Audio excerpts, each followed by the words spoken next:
Hello everyone and welcome back to the MAD campaign for the Apache and DCS world, and welcome to Mission 7, Helicopter Ship Qualification Part 2, because apparently last time wasn't enough for the dev and decided to have another one of these kind of do-nothing missions. So yeah, to be completely upfront, you can totally skip this video. It is very much a repeat of what went on last time, just some talking, some basic carrier operations, and not a lot else. I'll still include it here just for the sake of completion. I've gone and recorded it, so I may as well put it together in a quick video. But yeah, by all means, skip ahead. The briefing for this one is we are just to take off. We are to practice a different kind of landing procedure where we point into the wind even when the ship is not pointing into the wind, which yeah is a little bit more awkward, but otherwise yep. And then we escort a naval AH-64 helicopter which is laying down some sonar beacons to find some subs. And other than that, yep, let's dive in and see what's going on. Trying out the leading role today? Yes, Payne wants to make me the commander of the element. Well, you deserve this, Khalid. You can say that again when you'll be resting while I'll have to stay to fill in a bunch of documents and reports. Sabre 3-2, proceed along the orbit pattern. Start qualification on the downwind position. Sabre 3-2, proceed with the approach and landing according to RW procedure. Approach on heading 340. Take the movement of the ship at 14 knots along course 290 into account. Your landing slot is 4. Do you copy? 1-1, on station. 3-2, proceeding with approaching and RW landing, heading 340, landing slot 4.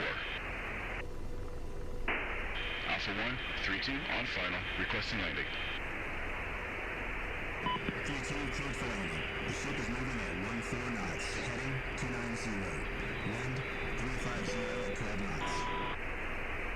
Texaco 1-1, on station at bullseye 266 for 170 at 25,000. So then it's just a case of doing this cross-deck landing. It is a little bit awkward since you have to stay nose into the wind and the boat is not going into the wind, so you've got to lean quite a bit to the side to keep up with the movement of the boat, which is essentially horizontal to your approach. But yeah, it all works out quite well. I do manage to set this one down and then get the little confirmation. Alpha 1, fisherman, ready to proceed with the mission. Texaco 1-1, on station at bull 267 for 170 at 20. Copy that, fisherman. Stand by. 3-2 is proceeding with qualification. Texaco 1-1, on station at bullseye 267 for 170. Fisherman, on standby.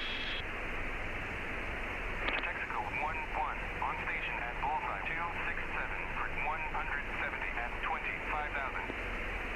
Judging by Major Payne's poker face, you did a good job with this task.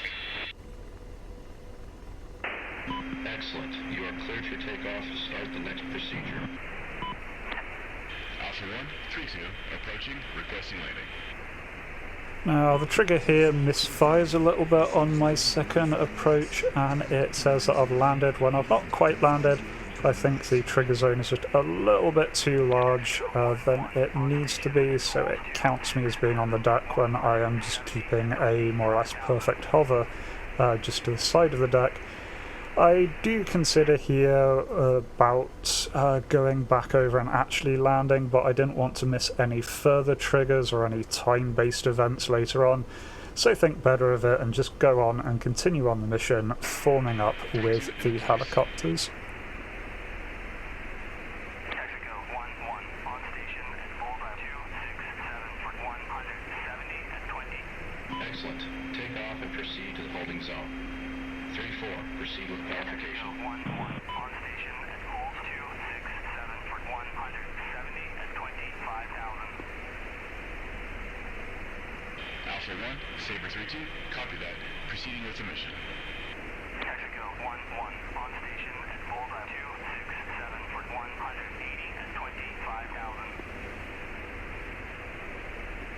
24, return to formation. 300 on the right. Roger that, returning to formation. So the helicopter we're escorting and our wingmen are just hanging out near a waypoint, so just head over there, can see them in the distance. And otherwise it's just a pretty boring trip from here. We just escort them over, get some comms back and forth, mostly technical stuff, and then escort them back. Do have to switch over to night vision midway through just to make it easier to see, but that was the biggest challenge we had here. 3-4 on the right. Observing. Infield 1, on station at bullseye 275 for 150 at 25,000. Fisherman 3-2, proceed with your route. Communicate your intentions promptly. We will be nearby, but not in formation. Infield 1, on station at bullseye 27. 3-2, this is Fisherman. Roger that. Flying at 500 feet at the course of 300. Our objective is to drop our payload of hydroacoustic floating beacons. Alpha, this is Fort 4-1. I'm in the area at Dungeons 15, proceeding with the task. Fisherman, Fort 4-1, proceeding in the area. We are about school. Infield 1, We on are right station above at you. Bulls 275 for 100. Fisherman finds the targets, we cover him, and Ford 1 covers us with the support of anti-aircraft defense support of Vicksburg, Krieger, Sitar, and E-2D long-range radar. This is a nice group we got here, right, Salah?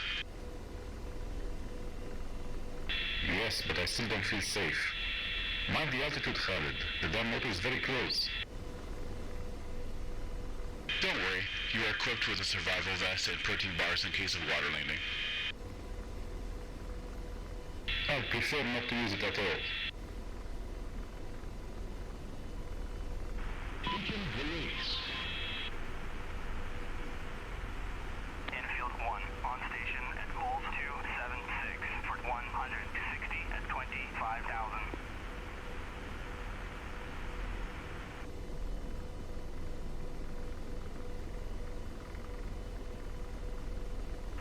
We got a signal. MoFar is operational. There's only water here, there, and everywhere. We need some distraction. Those guys on Sikorsky, a flying laboratory. I'm going to ask them a couple of questions. You shouldn't be too cocky. I'll be embarrassed if they tell you to go to hell.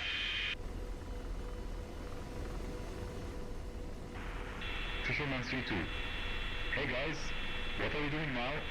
Infield 1, on station at Bullseye 277 for 170.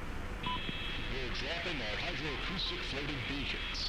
This way, we're making a net that we can use to catch ourselves a submarine. Infield 1, on station at... As far as I understand, you have torpedoes on board, right? After we drop the beacons, we'll work with the submerged sonar that we dip into the water.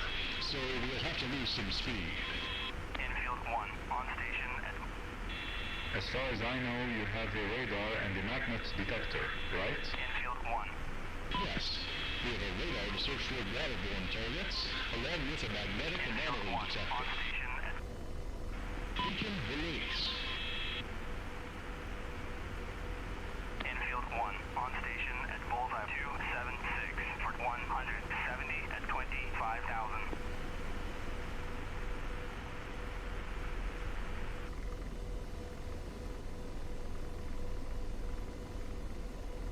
We got a signal. MoFar is operational. Beacon release. We got a signal. MoFar is operational. Saber and Ford, attention. Starting the target search via the submerged sonar. I'll have to decrease our speed. Fisherman, receiving the data. Switch to passive mode. No contact is allowed. I repeat, no contact is allowed. Infield 1, on station at Bullseye 273 for 140 at... Roger. Passive mode. No contact. Fisherman to Saber and Ford. The mission's complete. Returning directly to base.